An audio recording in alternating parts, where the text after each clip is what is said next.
Hello friends, कैसे हैं आप सब? बढ़िया। चलिए अभी हम देख रहे हैं सीजी सेट 2019 का मैथ्स क्वेश्चन पेपर का सेट ए और क्वेश्चन नंबर है 9।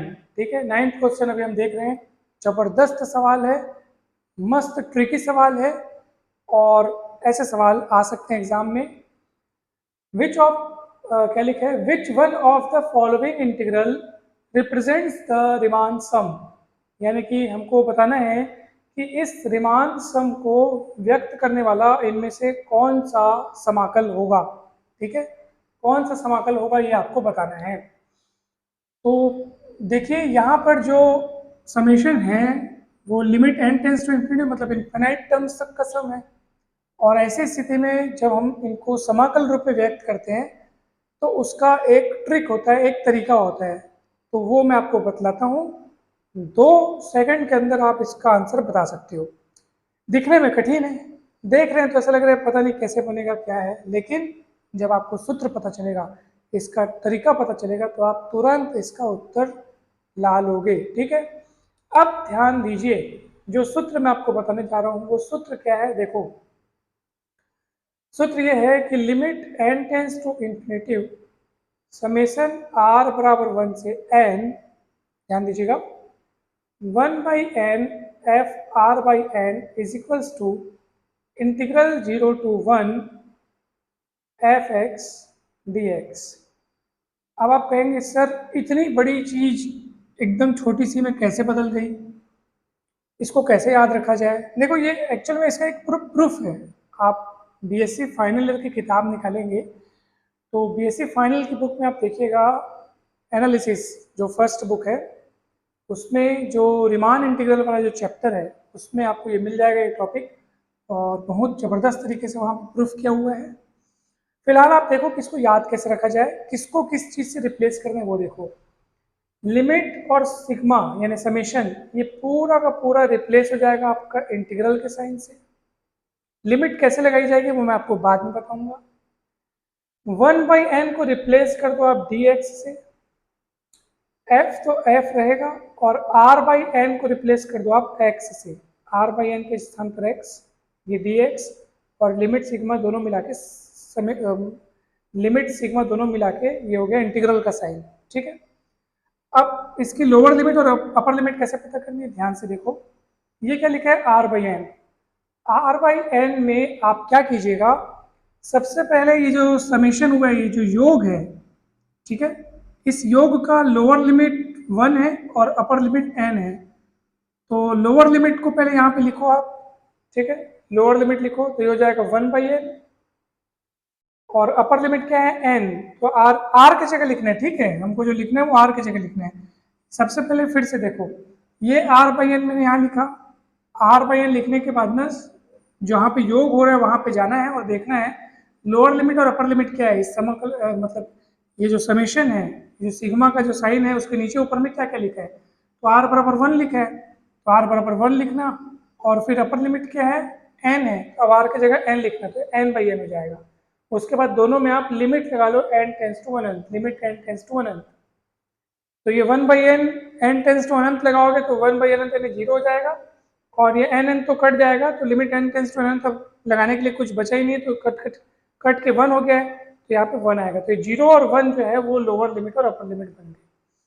तो ऐसे हर सवाल में, हर टाइप के जब एक्सप्रेशन में आपका लोअर लिमिट और अपर लिमिट, जो इंटीग्रेशन का लोअर लिमिट और अपर लिमिट इस तरीके से तैयार होगा। r बाई एन लिखिए, फिर जो जहाँ पे योग हो रहा है, जो सिग्मा का साइन है, समेशन जहाँ हो रहा है उसका लोअर और अपर लिमिट देख के r की जगह में लिखिए, फिर r की जगह ऊपर वाला लिमिट भी लिखिए, लिमिट n टेंस टू अनंत लगा दीजिए दोनों में, फिर सॉल्व कर लो, तो जहाँ से सॉल्व होने के बाद जो आएगा वही आपका लोअर लिमिट और अपर लिमिट बन जाएगा उस समाकलन का।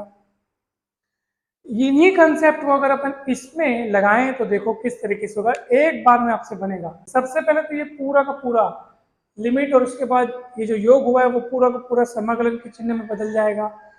इसकी लिमिट्स क्या कहेंगे, लोअर लिमिट अपर लिमिट, उसके बारे में बाद में चर्चा करते हैं। पहले आप देखो ये लॉग हो गया, फिर अंदर लिखा है 2, देखो 2 लिखा है, फिर ये 5 के बाद देखो क्या लिखा है, k बाई एन, के बाई एन को आप r बाई एन के रूप में देखो, और r बाई एन को हम लोग x लिखते हैं, है ना भाई, x से रिप्लेस मतलब x आ जाता है उसके बदले में, तो k/n के बदले में भी x आ जाएगा। फिर ये देखो 5/n लिखा है, तो 5 को मैं सामने लिख लेता हूँ और जो 5 के अलावा फिर क्या हुआ, 1/n हुआ। तो इस 1/n की जगह में मैं लिख देता हूँ dx। अब आपको बहुत अच्छे से समझ में आ गया होगा। अब आप बोलेंगे सर अब इसकी लोअर लिमिट और अपर लिमिट बताइए। तो लोअर लिमिट अपर लिमिट कैसे बताएंगे, आप यहाँ पे किसके जगह आपने क्या रखा, आपने यहाँ पे k/n की जगह x रखा है, इसलिए k/n पहले लिख लीजिए। उसके बाद आप ये जो योग यहाँ हो रहा है, उसकी लोअर और अपर लिमिट देखिए 1 और n है। तो k की जगह पहले 1 रखो, फिर k की जगह n रखो, और दोनों में आप लिमिट n टेंस टू अनंत लगा दो। ये तो 1/n 0 हो जाएगा और ये n कट के 1 हो जाएगा। देखिए ये आपका आंसर आ गया। आप बोलोगे सर ये तो कहीं ऑप्शन में ही नहीं है सर, कैसे आंसर आ गया? ऑप्शन ए से मैच करके देखो क्या वैसे ही दिख रहा है क्या? तो आप बोलोगे हाँ सर वैसे ही दिख रहा है, मगर ये 5 आ रहा है, वहां तो 5 नहीं है। ऑप्शन 2 से अगर मैच करते तो यहाँ 5 है, लेकिन यहाँ 5 नहीं है, देखो ना। ना तो ये ऑप्शन ए से मेल हो रहा है, ना तो ऑप्शन बी से हो रहा है। कैसे करें? ऑप्शन डी तो और ही अलग है, ऑप्शन सी तो और ही अलग है, वहां तो अंदर कुछ है ही नहीं, सिर्फ एक्स है। करें तो करें क्या, कोई ऑप्शन से मिलान हो नहीं रहा है।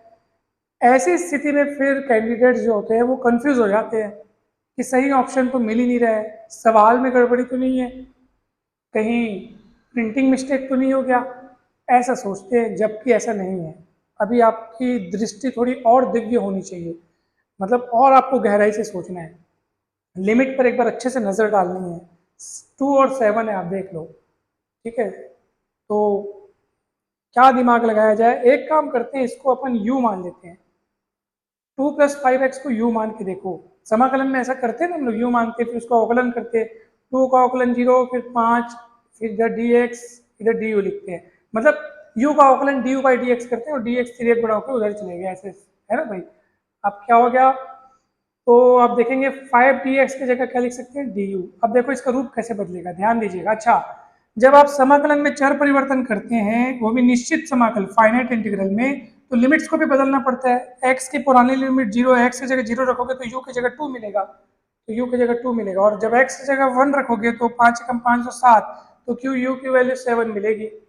और देखो 5 और dx, 5 dx मिला करके 5 इंटू डी एक्स बराबर डी हो जाएगा, तो 5 dx हो जाएगा आपका du, और ये log, और ये पूरे को आपने क्या माना है, u माना है, ठीक है। देखो आपको ये नज़र आ रहा है कि नहीं आ रहा है कैमरे में, यस करेक्ट, पूरा नज़र आ रहा है।